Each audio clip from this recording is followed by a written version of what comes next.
Peru, 1939. The Andes Mountains stood like ancient sentinels over a land where time moved differently than in the rest of the world. While Europe teetered on the edge of war and modern cities buzzed with electricity and radio broadcasts, there existed places where civilization seemed to have forgotten to arrive. Places where dirt roads disappeared into clouds, where medical care was a luxury reserved for the wealthy in distant capitals, and where secrets could be buried as deep as the Incan ruins scattered across the highlands. In the remote village of Ticrapo, nestled in the Huancavelica region at over 3,000 meters above sea level, the air was thin and cold. Mornings arrived with a biting chill that crept through the cracks of adobe homes, and nights descended with an oppressive darkness broken only by candlelight and the distant howling of wind through mountain passes. This was a place where superstition and reality blended together, where ancient beliefs still held more power than government decrees, and where a family's honor meant everything. The year had been harsh. Crops struggled in the rocky soil. Livestock died from diseases that no one could name or treat.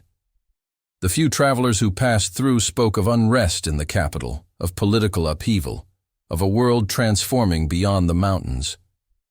But in Ticrapo, life remained stubbornly, desperately the same. Until the day Silverio Medina noticed something terribly wrong with his daughter. To understand what happened in Ticrapo, you must first understand the Peru of 1939.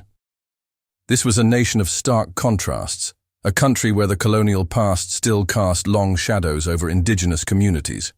Lima, the capital, boasted theaters, universities, and a growing medical establishment.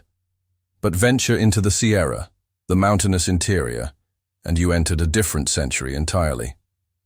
Indigenous families like the Medinas lived lives of subsistence.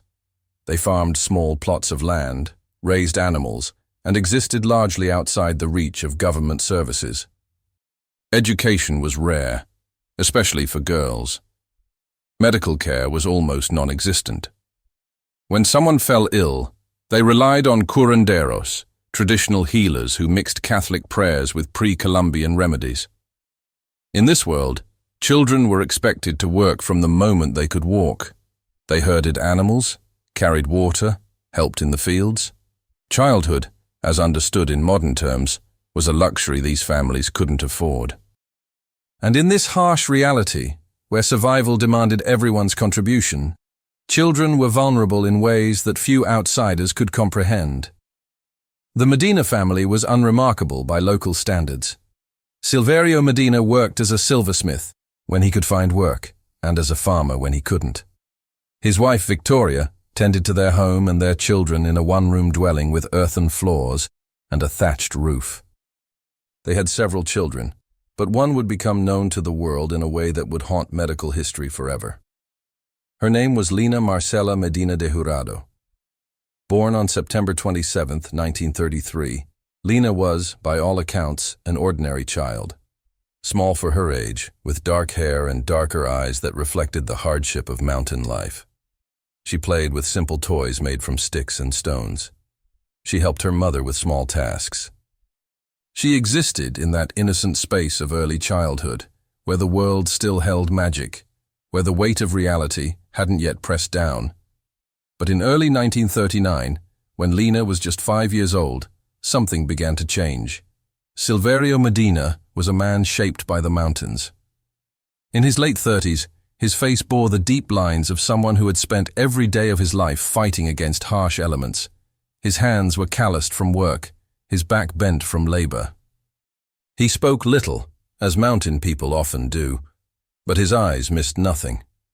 He was protective of his family, in the way that poor men are protective, knowing that they have little to offer except vigilance and whatever strength remains in their bodies.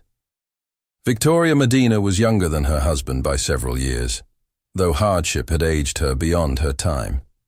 She wore her hair in the traditional style of indigenous women, in long braids that fell down her back. Her hands were never still, always working, always moving. She had given birth to multiple children, burying some in the rocky soil behind their home, as was common in those days when infant mortality claimed so many lives. Each loss had left its mark, but she endured, as women in her position had endured for generations. And then there was Lena. At 5 years old, she stood barely a meter tall. Her face still held the roundness of toddlerhood. She possessed that particular quietness that some children develop when they grow up in homes where speaking unnecessarily is discouraged. She played with her siblings in the dirt outside their home, chasing chickens, throwing stones, living in that timeless space of childhood games. But by April 1939, Lena's parents began to notice something disturbing. Her abdomen was swelling. At first, they attributed it to the parasites that plagued nearly everyone in the village. Intestinal worms were common, especially in children.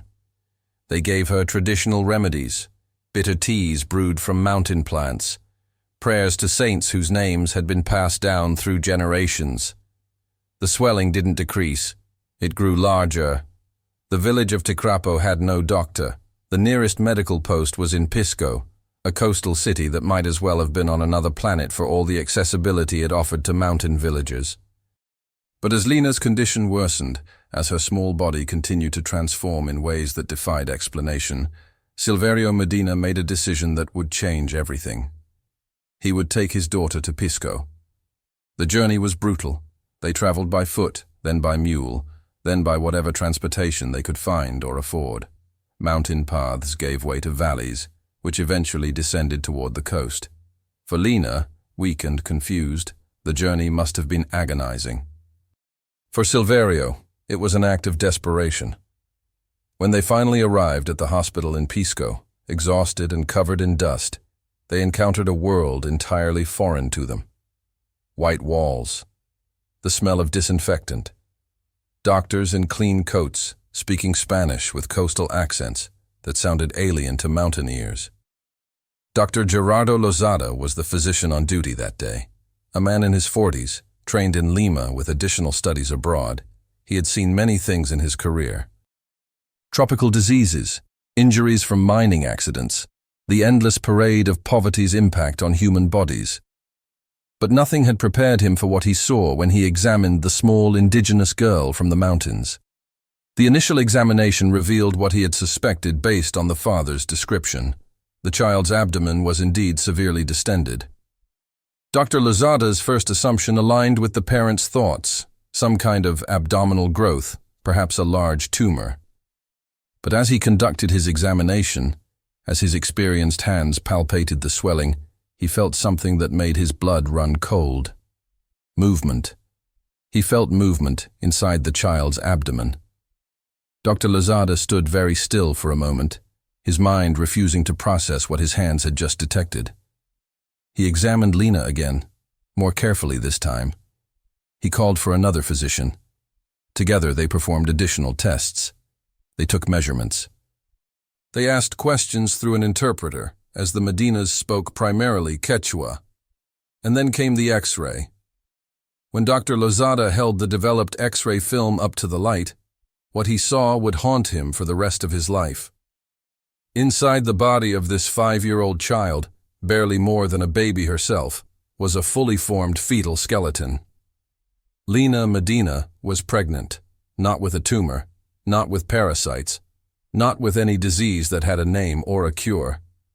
She was 7 months pregnant. Dr.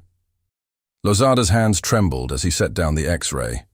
Behind him, his colleagues stood in shocked silence. In all their years of medical training, in all the textbooks they had studied, in all the cases they had encountered, nothing had prepared them for this impossibility made real. A 5-year-old girl, still playing with dolls, still in the earliest stages of childhood, was carrying a child of her own. The questions that flooded Dr. Lozada's mind were dark and terrible. How was this medically possible? What had happened to this little girl? Who was responsible? But perhaps the most disturbing question of all was this.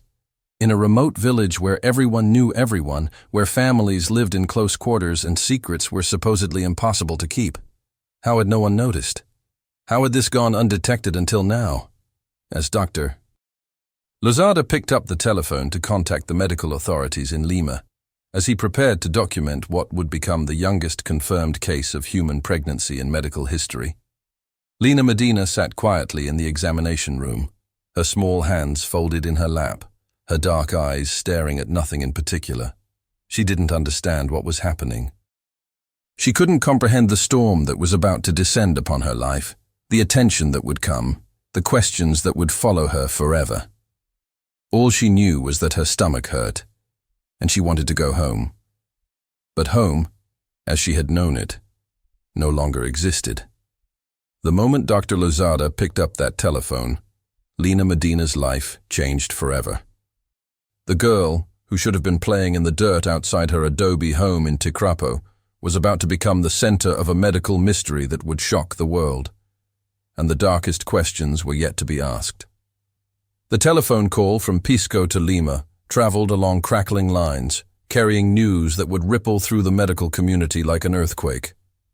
Dr. Gerardo Lozada's voice was steady but urgent as he spoke to Dr. Edmundo Escamel, one of Peru's most respected physicians and a prominent member of the Peruvian Academy of Medicine. "I need you to understand," Dr. Lozada said, choosing his words carefully, "that I have verified this multiple times. The X-rays are conclusive. The physical examination is undeniable. This is not an error." On the other end of the line, in his office in Lima, Dr. Escamel sat in stunned silence. A man in his 60s with decades of medical experience, he had documented rare diseases, studied tropical medicine, and published extensively in international journals. But what Dr. Lozada was describing defied everything he knew about human physiology. "You're telling me," Dr. Escamel said slowly, "that this child is 5 years old, not 15. 5. 5 years, 7 months, and 21 days old, to be exact," Dr. Lozada confirmed. "And she is approximately 7.5 months pregnant." The silence that followed was heavy with implications. Both doctors understood what this meant, not just medically, but criminally. Somewhere in the chain of events that led to this moment, a terrible violation had occurred. A child had been harmed in the most profound way possible. "I'm coming to Pisco," Dr. Escamel said finally. "Don't let that child leave the hospital, and contact the police immediately." Within hours, the small hospital in Pisco became the center of an investigation that would involve medical authorities, police, and eventually, international attention. But in those first crucial hours, the focus remained on two things: verifying the impossible and finding out who was responsible. Dr. Escamel arrived the following morning, accompanied by 2 other physicians from Lima. They brought additional equipment, cameras to document the case, and a determination to ensure that this wasn't some elaborate hoax or misunderstanding. Medical fraud was not unheard of, and the stakes were too high to accept anything less than absolute certainty. The examination of Lina Medina was conducted with painstaking thoroughness. Multiple doctors examined her, measurements were taken and retaken, additional X-rays were ordered, blood tests were performed.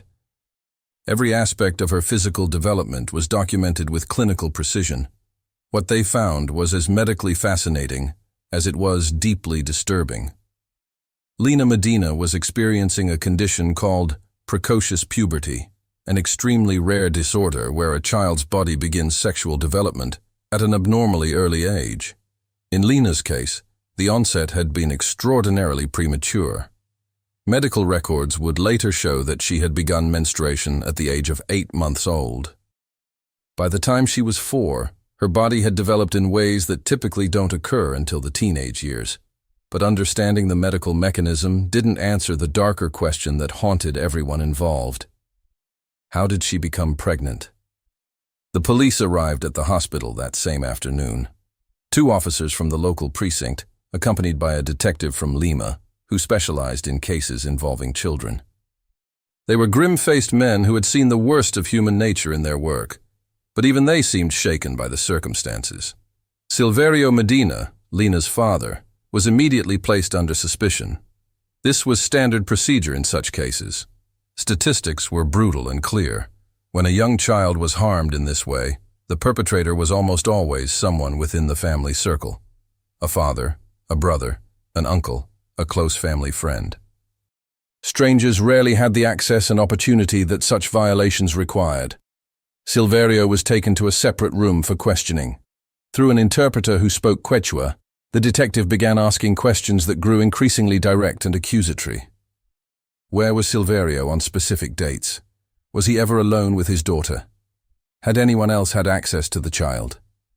His answers were consistent, but defensive.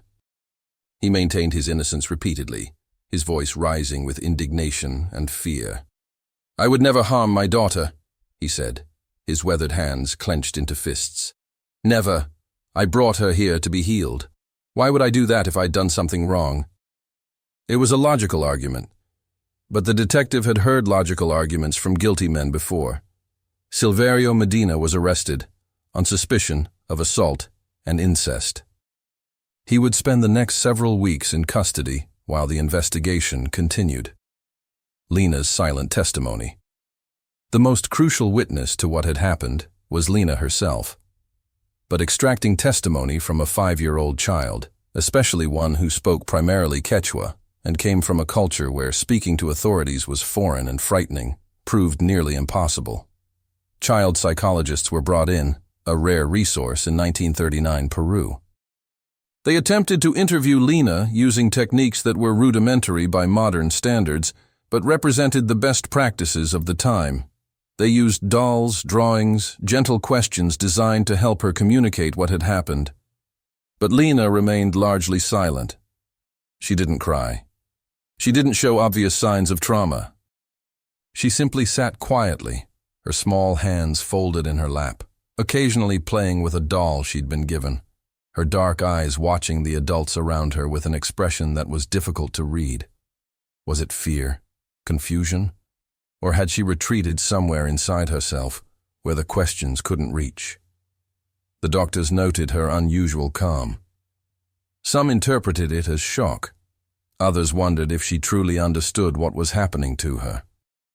At 5 years old, did she comprehend that her body was carrying another life? Did she understand the violation that had occurred? One of the psychologists, Dr. Maria Rodriguez, spent hours with Lena over several days. She was a patient woman who had worked with traumatized children before, though never in circumstances quite like these. She noted in her reports that Lena seemed to respond to gentle maternal attention. She would eat when offered food. She would sleep when left alone. She showed some attachment to her mother, Victoria, who had been allowed to stay at the hospital with her. But when asked about what had happened, about who had touched her, about any incidents that might explain her pregnancy, Lena either couldn't or wouldn't answer. She would simply look down or change the subject or ask for her doll. "It's possible," Dr. Rodriguez wrote in her report, "that the child has suppressed the memory of the traumatic event. It's also possible that she doesn't have the language or conceptual framework to explain what happened. Or perhaps she's been threatened into silence. Without more information, we cannot definitively say." What was clear, however, was that someone had committed an unspeakable act against this child, and that person remained unidentified. As the investigation continued, a more immediate medical crisis demanded attention. Lena Medina was now 8 months pregnant. Her tiny body, barely a meter tall and weighing less than 40 pounds, was carrying a nearly full-term baby. The doctors faced an unprecedented situation. No medical textbook covered this scenario. There were no case studies to consult, no established protocols to follow. They were navigating completely uncharted territory. Dr. Lozada and his team held a series of urgent meetings to discuss their options. Natural childbirth was deemed impossible. Lena's pelvis was too small, her birth canal underdeveloped despite her precocious puberty. Attempting a vaginal delivery would almost certainly result in the death of both mother and child. The only option was a cesarean section. But even this carried enormous risks. Lena was so small, her body so young, that major surgery posed significant dangers. Anesthesia dosages had to be calculated with extreme precision. The incision would have to be made carefully to avoid damaging organs that were still growing and developing. Post-operative complications could be fatal for someone her size. "We have to try," Dr. Lozada said during one of these meetings. "If we do nothing, they both die. If we operate, at least we give them a chance." The decision was made. The surgery would be performed at the hospital in Lima, where better facilities and more experienced surgeons were available. Lina and her mother were transported to the capital, accompanied by Dr. Lozada and a full medical team. The date was set for May 14, 1939.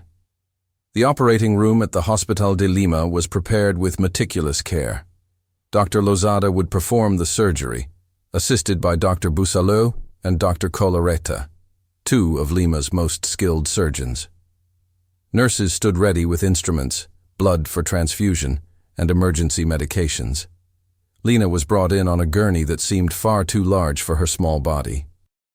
She was awake and frightened, her eyes wide as she looked at the bright lights and the masked faces surrounding her.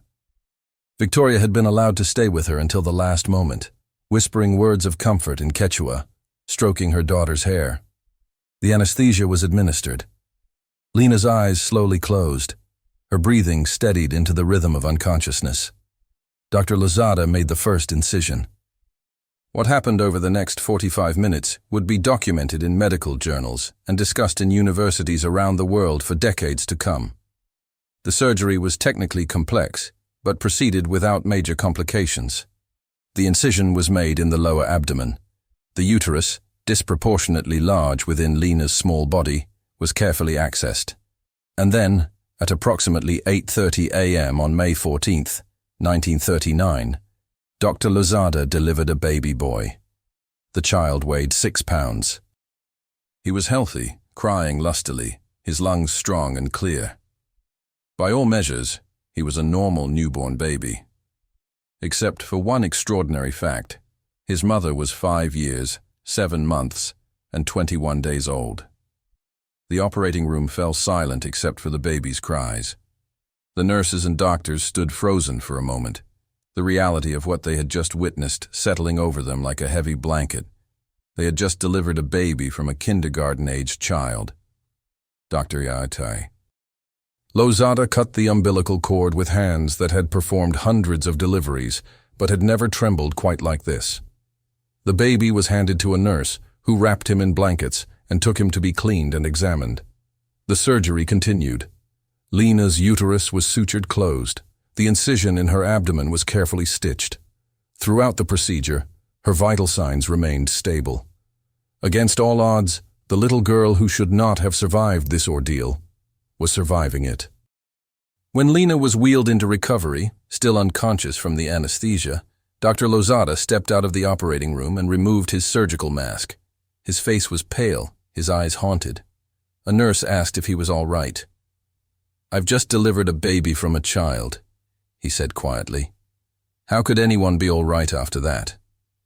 News of the birth spread quickly through the hospital, then through Lima's medical community, and finally, inevitably, to the press. Within days, the story of Lina Medina had reached newspapers around the world. 5-year-old girl gives birth in Peru, read the headlines. Youngest mother in medical history, proclaimed others. The story was sensational, shocking, and raised uncomfortable questions about what had happened in that remote mountain village. But while the world reacted with horror and fascination, inside the hospital, 2 lives hung in the balance of recovery. Lina survived the surgery remarkably well. Her young body, resilient in ways that surprised the doctors, began to heal. Within days, she was sitting up. Within a week, she was walking. The surgical incision, though large on her small frame, showed no signs of infection. The baby, whom Victoria named Gerardo after Dr. Gerardo Lozada, the physician who had saved both their lives, was healthy and growing normally. He was placed in the hospital nursery, where nurses cared for him while his impossibly young mother recovered. But the question everyone was asking remained unanswered. Who was responsible? Silverio Medina was eventually released from custody. Despite the intensive investigation, police could not find sufficient evidence to charge him with any offense. Lena had never identified him as her attacker. No witnesses had come forward. No physical evidence linked him to the crime. The case remained open, but as weeks turned to months, it grew cold. The truth of what had happened to Lena Medina in the remote village of Ticrapo seemed destined to remain locked in silence.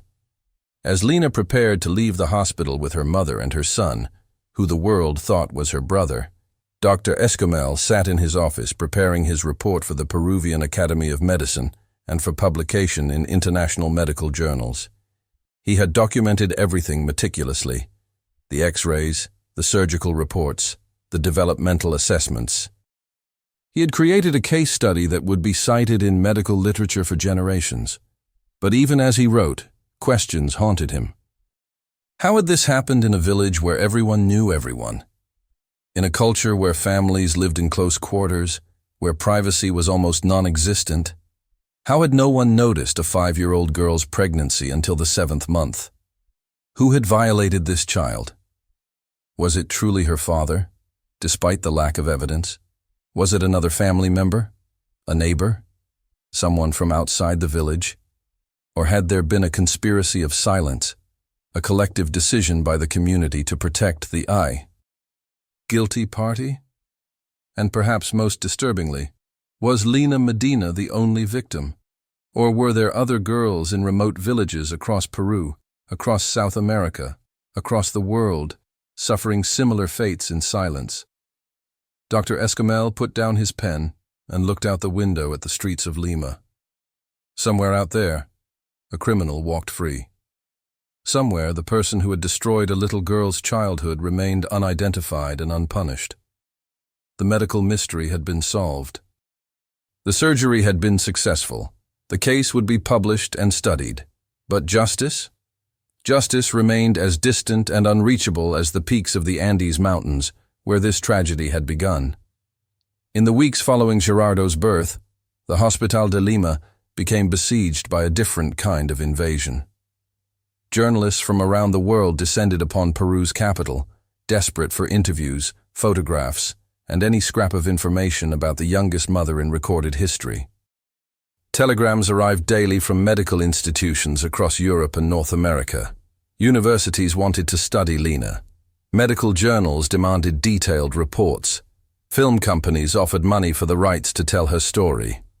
One American promoter even proposed bringing Lena and her baby to the United States for a world tour, displaying them at exhibitions and medical conferences like curiosities in a Victorian freak show. Dr. N. Lozada and the Peruvian medical establishment found themselves in an impossible position. On one hand, this was a case of extraordinary scientific significance that deserved documentation and study. On the other hand, at the center of this medical marvel was a traumatized child who deserved protection and privacy. The government of Peru intervened, establishing strict protocols around access to Lena and her family.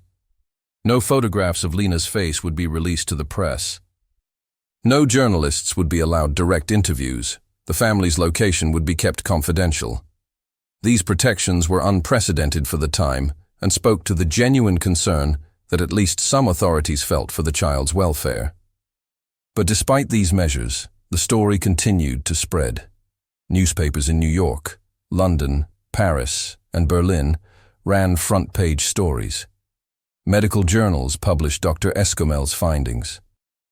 The case became a topic of discussion in universities, hospitals, and even in ordinary homes where people struggled to comprehend how such a thing was possible. Some refused to believe it at all. Conspiracy theories emerged claiming the entire story was a hoax, that the X-rays were fabricated, that the child photographed was actually a teenager with dwarfism. But these theories crumbled under the weight of evidence. Too many reputable doctors had examined Lena. Too many credible witnesses had documented the case. The truth, however impossible it seemed, was undeniable. Lena Medina returned to a semblance of normal life, though normal was a word that would never truly apply to her existence again. The Peruvian government, aware of the international attention and perhaps feeling some responsibility for what had happened, provided the family with financial support. They were given a small house in a working-class neighborhood of Lima, far from the remote mountain village where the tragedy had begun. Victoria Medina, Lina's mother, took on the primary care of baby Gerardo. To the outside world, to neighbors and acquaintances, the story was simple. Gerardo was Victoria's son, Lina's younger brother. The truth was kept hidden behind a wall of silence that the family maintained with remarkable consistency.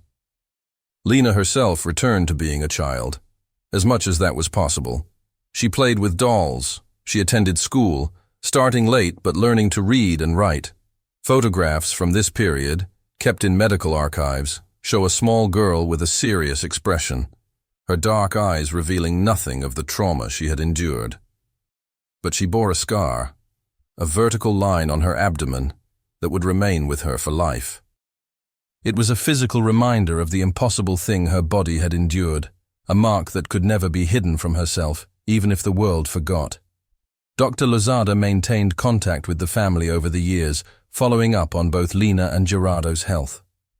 His medical notes from these visits paint a picture of two lives moving forward, but forever shadowed by their extraordinary beginning. Gerardo grew into a healthy child. He had no health problems related to his unusual birth. By all accounts, he was an ordinary boy, playing in the streets of Lima with other children, attending school, living the childhood his mother had been denied. Lina, meanwhile, navigated adolescence with a body that had already been through things no adolescent should experience. When she reached the age when most girls begin puberty, she had already been a mother for years. The psychological impact of this inversion of normal development can only be imagined. While the Medina family attempted to build a new life in Lima, the criminal investigation into Lina's pregnancy remained officially active, but practically abandoned. The initial fervor had faded. Silverio Medina had been released due to lack of evidence. No other suspects had been identified. The case file gathered dust in a police archive. The detective who had led the investigation, Inspector Rafael Vargas, never fully let go of the case.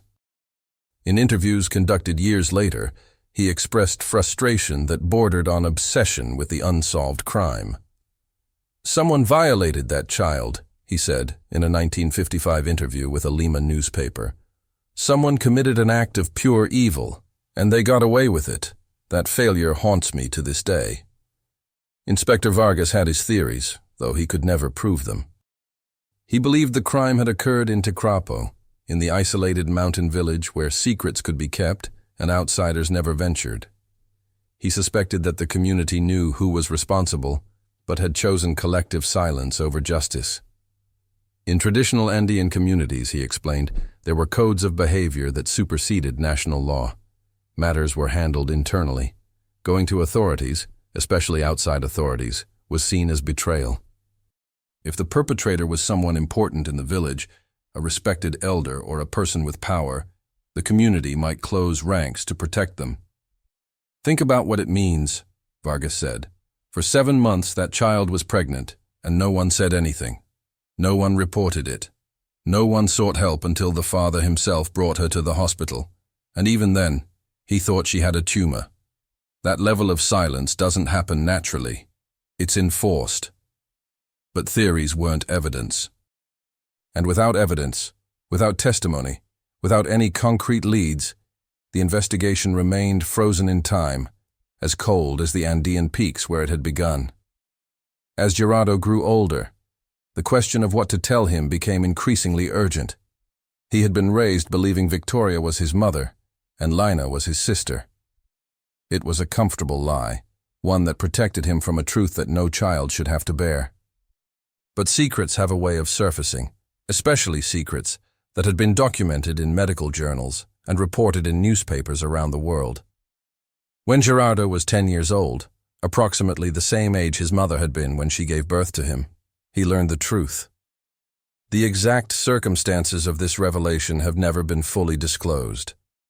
Some accounts suggest he overheard a conversation. Others claim a classmate, whose parents knew the family's history, revealed it in a cruel moment of childhood meanness. However it happened, Gerardo discovered that the woman he called mother was actually his grandmother, and the girl he had grown up with as his sister was, in fact, his mother. The psychological impact of this revelation was profound. Medical records from this period, accessed by researchers decades later, show that Gerardo underwent counseling. He struggled with the information, as anyone would.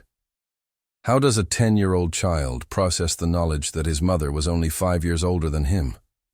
That she had given birth to him when she was the same age he had been in kindergarten? Remarkably, Gerardo and Lena maintained a close relationship throughout his childhood and into adulthood. Whether he ever asked her about what had happened, whether she ever told him anything about his biological father, remains unknown. Those conversations, if they occurred, were never shared with the outside world. Lena's silence kept forever. Lena Medina grew into adulthood, carrying the weight of being known worldwide for the worst thing that had ever happened to her. Yet she maintained a silence about the specifics of her case that lasted her entire life. In 1972, at the age of 38, Lena married Raul Jurado, a man who knew her history and accepted her despite it, or perhaps because he saw beyond it to the person she had become. They had a second son together, a normal pregnancy and birth this time, proving that her reproductive system, despite its precocious start, functioned typically. Throughout her adult life, journalists occasionally tracked her down, seeking interviews that might finally reveal the truth about what had happened in Tecrapo all those years ago. She refused them all. She granted no interviews. She wrote no memoirs. She allowed no documentary filmmakers into her life. "I want to forget," she reportedly told one persistent journalist who managed to speak with her briefly in the 1980s. "Why can't the world let me forget?" But the world wouldn't forget. Medical students continued to study her case. Researchers cited Dr. Esquimel's papers and studies about precocious puberty. Her story appeared in medical textbooks, usually with her name and a footnote explaining that she was the youngest confirmed mother in human history. Some saw this continued attention as exploitation. Others argued it served an important medical and educational purpose. The debate continues even today. The theories that persist. In the absence of a solved case, theories about what happened to Lena Medina have proliferated over the decades. Each theory attempts to fill the void left by her silence and the failed investigation. Theory 1. The father. Despite his release, many still suspect Silverio Medina was responsible. The statistics support this suspicion. The majority of child abuse cases involve family members, often fathers. His access to Lena was constant. The timing would align. The fact that he brought her to the hospital could be explained as panic when he realized the situation had spiraled beyond control. Against this theory stands the lack of evidence and Lena's apparent attachment to her father throughout her life. Victims of paternal abuse rarely maintain close relationships with their abusers. Theory 2. Another family member. Some investigators and researchers have suggested an older brother, uncle, or male cousin might have been responsible. In the close quarters of a one-room mountain home, such a person would have had ample opportunity. The family's silence could be explained by a desire to protect that individual. Theory 3. A village elder or respected figure. Inspector Vargas's theory centered on this possibility. In traditional communities, powerful individuals often escape consequences for their actions. If the perpetrator was a shaman, a village leader, or someone with authority, the community might have conspired to protect them. Theory 4. A religious or ritualistic element. Some of the darker theories suggest the possibility of ritualistic abuse, pointing to pre-Columbian traditions that persisted in remote mountain communities despite centuries of Catholic influence.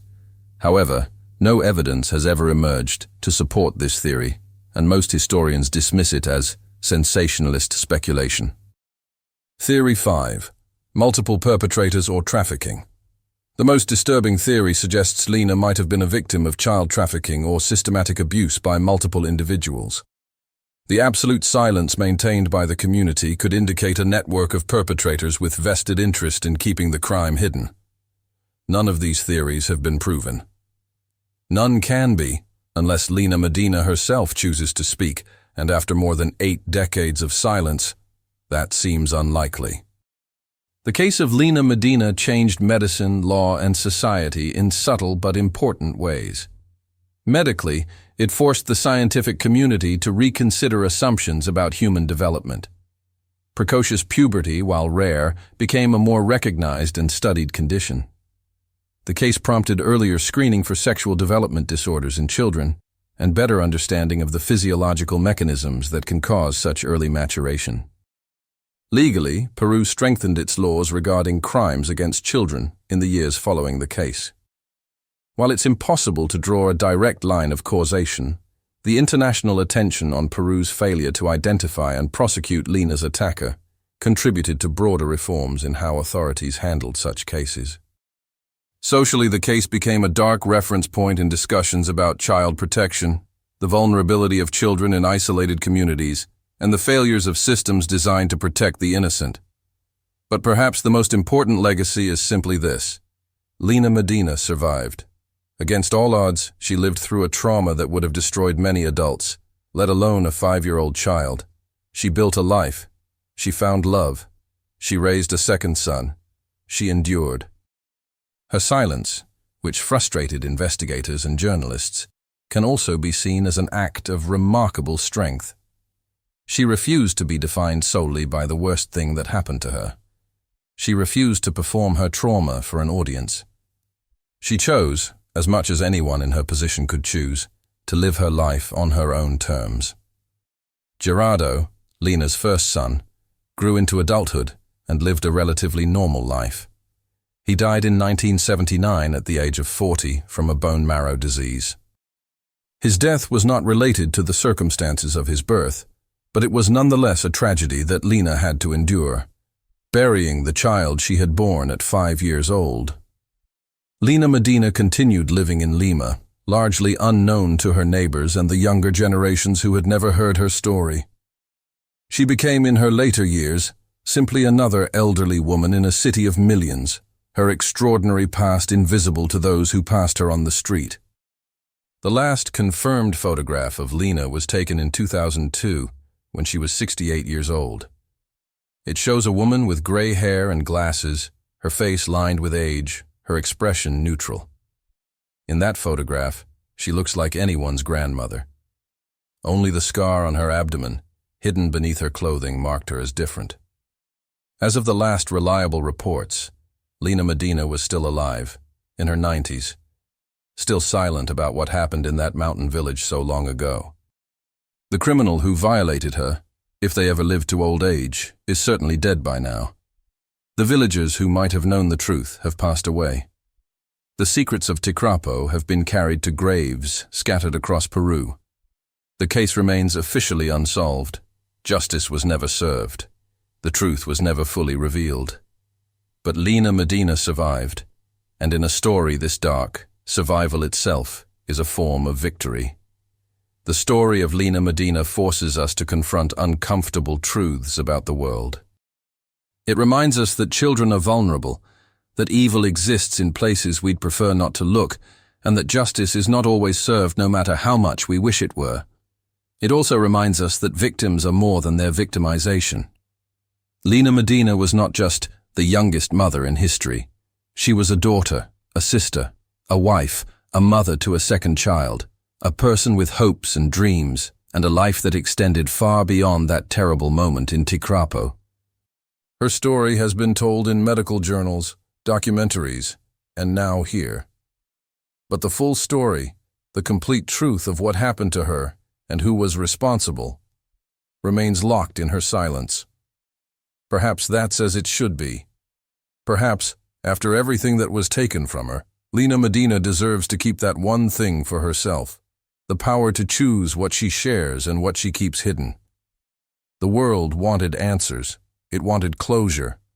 It wanted the perpetrator punished and the mystery solved. But sometimes, the world doesn't get what it wants. Sometimes, all we're left with are questions in the darkness, and the knowledge that somewhere, a survivor continues living, carrying secrets that will die with her. And perhaps in the end, that is her right.